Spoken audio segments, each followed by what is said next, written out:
Hi, in this video what I want to do is have a look at some of the common tab symbols you're likely to find in blues music and how to play them properly.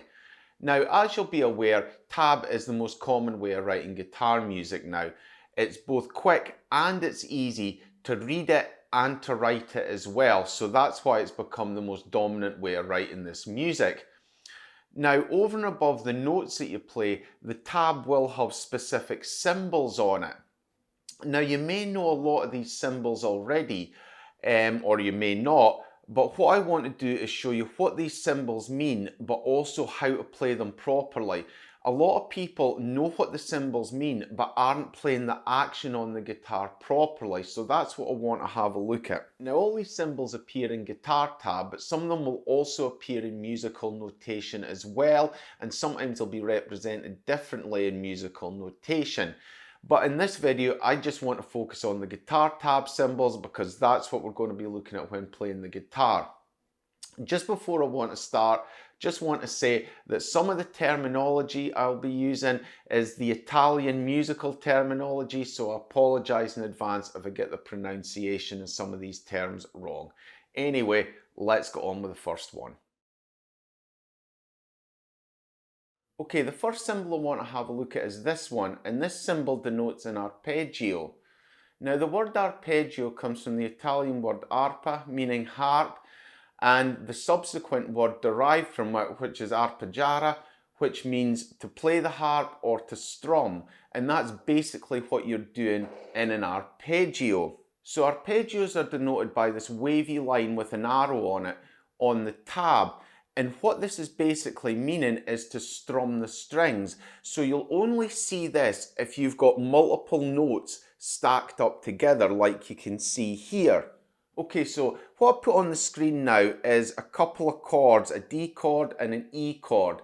Now, there's no arpeggio symbol on these, so what you're doing here is you're playing all the notes together. Now, with the D chord, if you're playing with your fingers, you can pluck all these strings together like this. You can't do that with the E chord because there's 6 strings. So what you're doing is you're driving through the strings quickly so it all sounds together like this. And although I appreciate you are strumming the E chord in this case, that wouldn't be considered an arpeggio. Well, not by me anyway. So what you're basically doing with an arpeggio is you're splitting the chord up as you play it. And that's why you often hear arpeggios called split chords. So this would be arpeggiating the chord. Like that. So you're actually hearing each individual note ring out in a strum like that.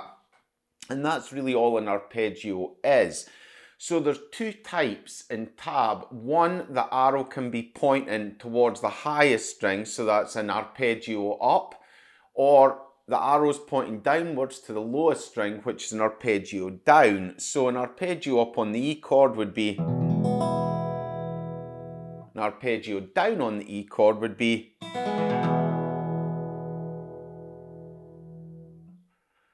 like that. So it's actually pretty straightforward. Where the difficulty comes in is with the timing of it, and this is where people can get caught out.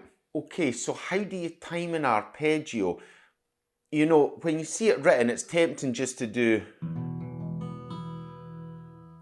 it like this really slowly. But what you have to remember is that the arpeggio has to be played within the time frame of the music given. Now, what I mean by this is that the notes of the arpeggio will have a duration in the musical notation, and this is why it's handy to have the musical notation along with the tab. So when you're timing it, what you have to make sure you do or don't do is run over with the arpeggio. So in the example I'm showing you here, the arpeggio is a quarter note before it goes on to the next part of the music.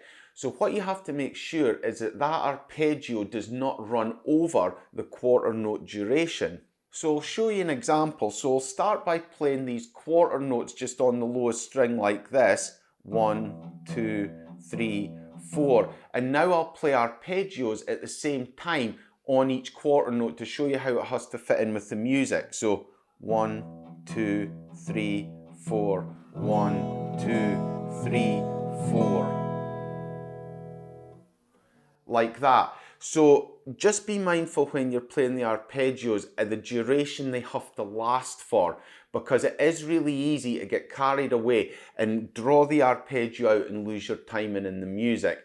So again, it's best if you have the musical notation for this so you can see the duration the arpeggio has to occupy. Now, another thing to say is, does the arpeggio have to occupy that exact duration?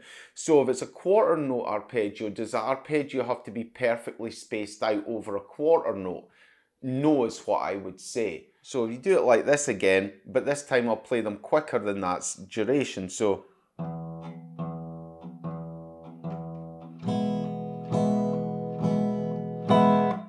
now the last thing I want to say about arpeggios is, do they have to be equally spaced, the notes? And I would say that's really a personal preference as to how you want to play that piece of music. So you can play the arpeggio equal spaced like this. Or you can play a slightly staggered arpeggio like.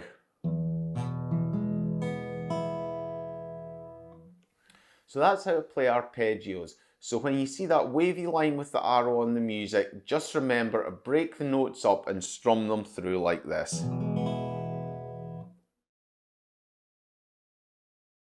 Now the next two symbols I want to talk about are two of the most common symbols you're likely to see in guitar tab, but it's also a technique that trips people up a lot.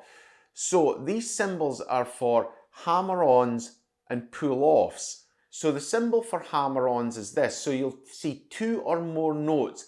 It'll have a curved bridge going above the notes, and below the actual tab will have an H, and that will denote hammer-on. Pull-offs are the same curved symbol above the note, but underneath it you'll have a P for pull-off. So what are they?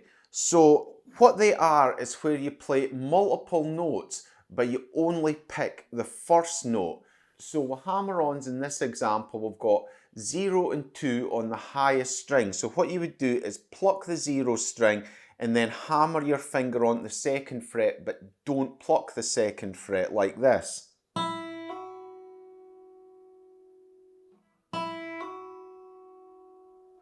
Or in the other example, the 3rd and 4th fret like this.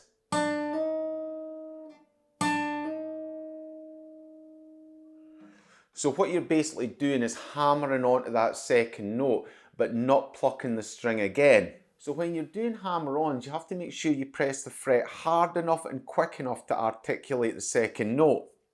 So if you do it slowly like this, what you get is the note just deadens. So you have to press that note really hard and fast to make it articulate like this. Pull-offs are the same, but they just go backwards. So what we've got here is the 4th fret to the 3rd fret. So we'll put our finger on the 4th fret here, pick it, and then just pull off the finger so that the 3rd fret sounds like this.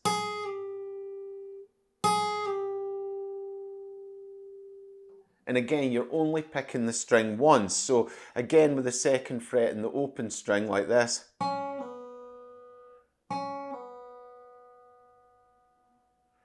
So when you're pulling off, you almost have to pick the string with the finger you're pulling off from, articulate the note. So instead of just letting your finger off like that, you've almost got to pull it down like this. Again, it's something that you need to practice, but if you play around with it, you'll get the technique. But like I said, hammering on, pulling off, it isn't just a case of just doing it. You have to have a certain technique to get the notes to articulate well. Now, hammer-ons and pull-offs don't just have to be done with 2 notes. It can be done with more than 2 notes. So in the example I show you, there's 3 notes. So what you do is, again, you just pluck the 1st string on the 2nd fret and then hammer the next 2 like this.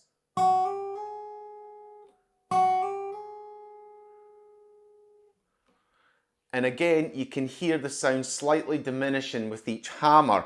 Again, for pull-offs, this can be done across multiple strings like this.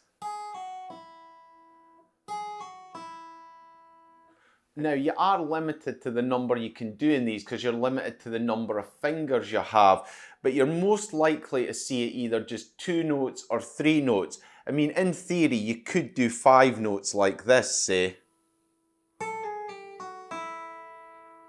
Like that, but it's very unlikely you're going to see that many notes in a hammer-on and pull-off, but it is possible. But the technique does get harder the more notes that are in it. Now the question is, why would you want to do this? Why not just pick the notes individually? Well, one reason is you might like the sound. You know, when you do it like this, the notes do slur together, hence why it gets its name. There's also a slight reduced intensity of the note as you go along, so that may be a sound that you want within that piece of music.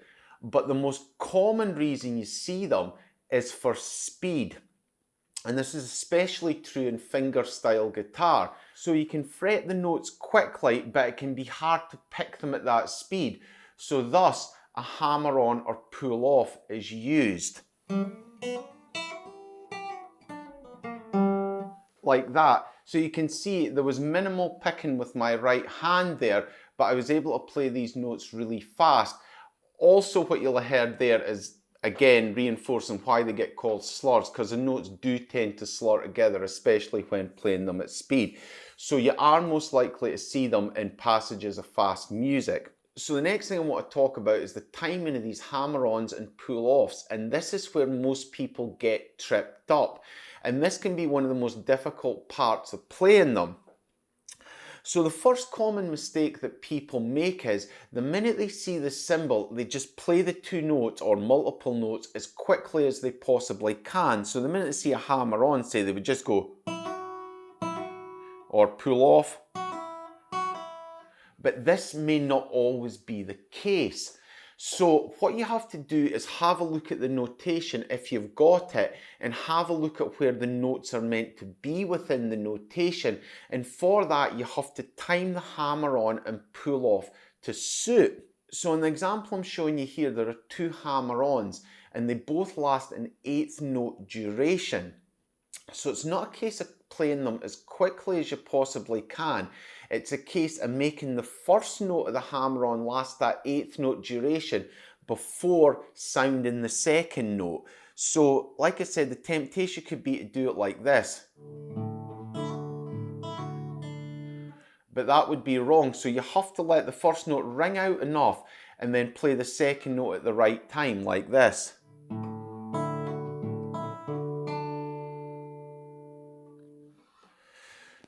So be mindful of that and make sure that you're doing the hammer-ons, pull-offs at the right time, in time when the notes are meant to be played. Now the next thing to be mindful is that you articulate the note when you press the fret, which is different to when you're picking. When you're picking, you articulate the note slightly after you press the fret when you pick it. So for instance, if I was picking that sequence, I would do like that, and what I'm basically doing is I'm pressing that fret just slightly before I pick the note so that the note rings out. But when you're hammering on and pulling off, the note gets sounded when the hammer on or the pull off's made. So you just have to again make sure you don't do it too quickly, because it will be sounded slightly earlier than it would be if you were picking it. Okay, so that's hammer-ons and pull-offs. Now, I was going to look at all these techniques in one video, but it's actually going to turn out to be quite a long video, and I don't like making the videos too long. So that's the first 2 techniques I've looked at in this video. The next 2 techniques I'm going to look at, I'll do in the next video I make.